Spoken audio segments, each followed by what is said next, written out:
Nagpatayo si Solomon ng templo sa Jerusalem. Ikatlong kabanata. At sinimulan na ni Solomon ang pagpapatayo ng templo ng Panginoon sa Jerusalem, doon sa bundok ng Moriah, kung saan nagpakita ang Panginoon sa ama niyang si David. Doon niya ito ipinatayo sa giikan ni Arauna na Jebuseo, ang lugar na inihanda ni David.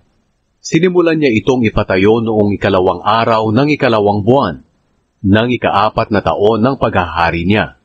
Ang pundasyon ng templo ng Diyos ay may taas na 70 talampakan at lapad na 30 talampakan.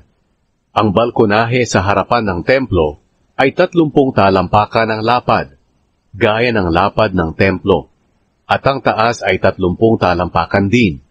Pinabalutan ni Solomon ang loob nito ng purong ginto. Pinadingdingan niya ang bulwagan ng templo ng kahoy na sipres, at pinabalutan ng purong ginto, at pinalamutian ng mga disenyo na palma at mga kadena.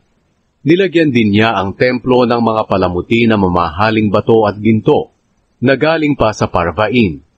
Pinabalutan niya ng ginto ang mga biga, hamba ng pintuan, mga dingding, at mga pintuan. At pinaukitan niya ng kerubin ang mga dingding.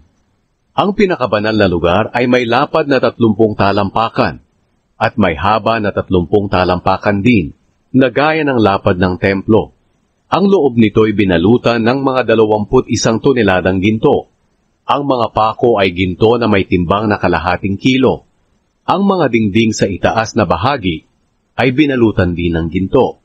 Nagpagawa si Solomon sa loob ng pinakabanal na lugar ng 2 kerubin, at pinabalutan ito ng ginto. Ang bawat kerubin ay may 2 pakpak, at ang bawat pakpak ay may habang 7.5 talampakan. Kaya ang kabuuang haba ng nakalukob na mga pakpak ng 2 kerubin ay 30 talampakan. Ang kabilang dulo ng kanilang pakpak ay nagpapang-abot, at ang kabilang pakpak nito ay nakadikit sa dingding. Ang kurtina na nakatakip sa pinakabanal na lugar ay gawa mula sa pinong telang linen na asul, kulay ube at pula na may burdang kerubin. Ang 2 haligi.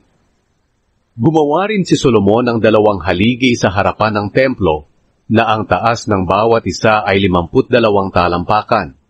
Ang bawat haligi ay may hugis ulo na ang taas ay 7.5 talampakan. Ang bawat hugis ulo ng haligi ay nilagyan ng mga kadena, na may nakasabit na mga palamuting ang korte ay parang prutas na pomegranata. Ang mga palamuting ito ay 100 piraso. Ipinatayo niya ang mga haligi sa harapan ng templo. Ang isa'y sa gawing timog, at ang isa'y sa gawing hilaga. Ang haligi sa gawing timog ay tinawag niyang Jakin, at ang haligi sa gawing hilaga ay tinawag niyang Boaz.